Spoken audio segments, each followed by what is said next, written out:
दोस्तों आपको सभी को पता होगा कि 2024 है, इसका एक महीना तो ऑलरेडी बीत चुका है और पिछले साल की तरह ही अगर आपने इस साल भी कुछ फाइनेंशियल प्लानिंग नहीं करी है तो ये साल भी ऑलरेडी आपका निकल जाएगा और आपके जीवन में से एक साल ऑलरेडी कम हो जाएगा। तो चलिए मैं आपको बताता हूँ कुछ ऐसे इंपॉर्टेंट फाइनेंशियल लेसन्स जो कि 2024 में आपको जरूर पता होने चाहिए, क्योंकि अगर ये लेसन्स आपको पता है तो आप अपनी फाइनेंशियल लाइफ कुछ बेहतर बना सकते हैं।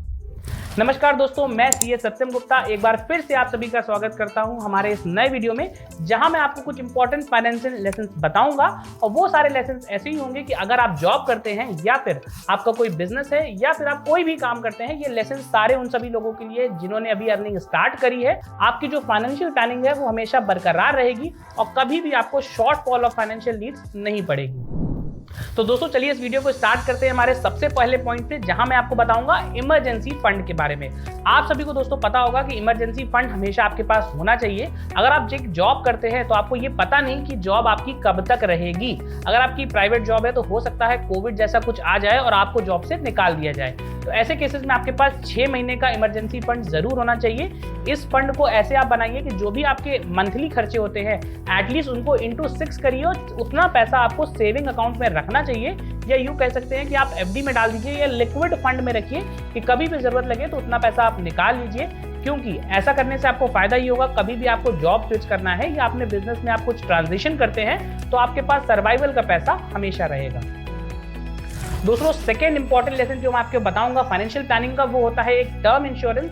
टर्म इंश्योरेंस क्या अलाउ करता है? टर्म इंश्योरेंस ये अलाउ करता है कि जैसी लाइफस्टाइल आप चला रहे थे, बाय चांस अगर आपके फैमिली में जो अर्निंग मेंबर है उसके साथ कोई कैजुअलिटी हो जाती है और वो बाय चांस नहीं रहता, तो उसके ना होने के बाद भी जो आपकी लाइफस्टाइल थी वो सेम मेंटेन रहेगी। अगर आपके बच्चों की पढ़ाई चल रही थी तो वो पढ़ाई नहीं रुकेगी। अगर आपका कोई हाउसिंग लोन था तो उसका पेमेंट आप टर्म इंश्योरेंस का जो अमाउंट आपको मिलता है उससे कर सकते हैं। तो अगर अभी तक आपने टर्म इंश्योरेंस नहीं लिया तो जल्दी से अपने एडवाइजर से कॉन्टैक्ट करिए, एक बेस्ट टर्म इंश्योरेंस लीजिए, क्योंकि जितना जल्दी आप टर्म इंश्योरेंस लेंगे तो हो सकता है अगर आपने 22-23 साल की उम्र में टर्म इंश्योरेंस ले लिया तो 1 करोड़ का टर्म इंश्योरेंस मात्र आपको 4 या 500 रुपए मंथली प्रीमियम पे मिल जाता है।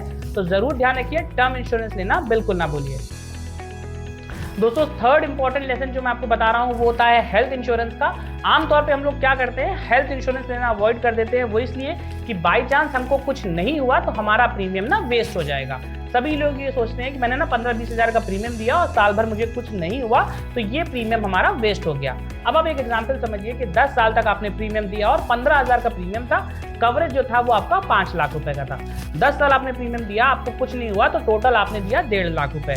बट 11वें साल अगर आपको कुछ ऐसा इंपॉर्टेंट कुछ हो जाता है जिसमें ज्यादा पैसा आपका लग रहा है, हो सकता है आपको कोई ऐसी बड़ी बीमारी डायग्नोस हो गई जिसके ट्रीटमेंट में ना 20-25 लाख रुपए लगेगा, तो अब आप सोच के देखिए कि आपने अगर वो 1.5 लाख रुपए दिया हुआ था और ये पैसा आपको रिम्बर्स हो जाता है तो यहाँ पे जो इमरजेंसी फंड आपने बनाया था या आपकी जो बाकी फाइनेंशियल प्लानिंग हुई थी वो नहीं घबराएगी। इसीलिए आपको मैं बोलता हूँ कि आपको एक हेल्थ इंश्योरेंस जरूर ले लेना चाहिए।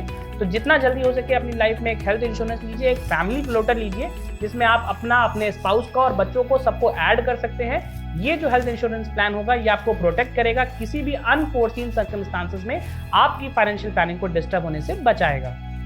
दोस्तों फोर्थ इंपॉर्टेंट लेसन जो मैं आपको बताने जा रहा हूँ वो होता है फंड फॉर ऑल।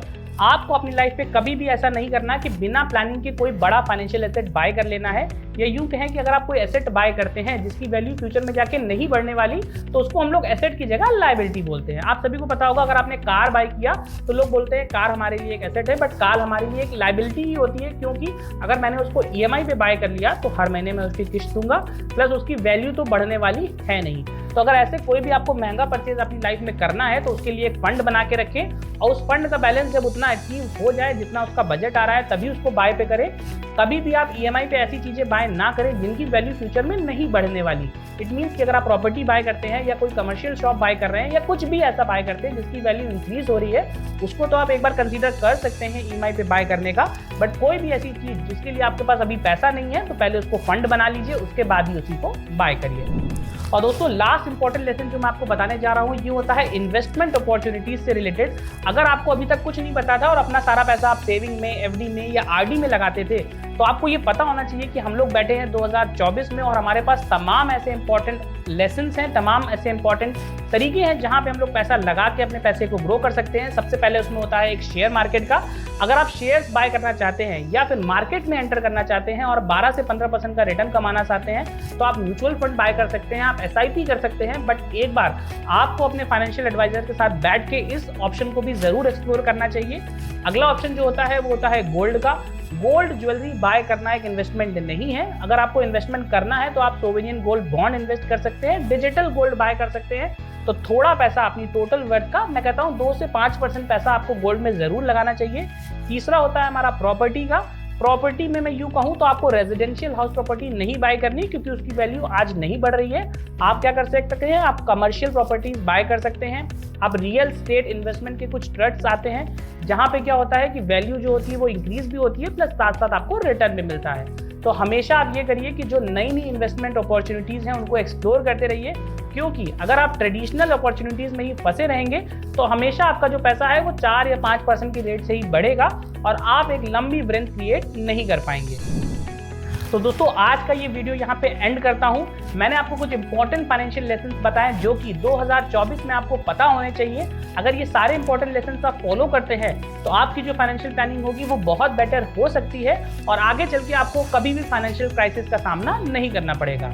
आज के लिए बस इतना ही, मिलते हूँ आपसे अगले वीडियो में, तब तक के लिए धन्यवाद।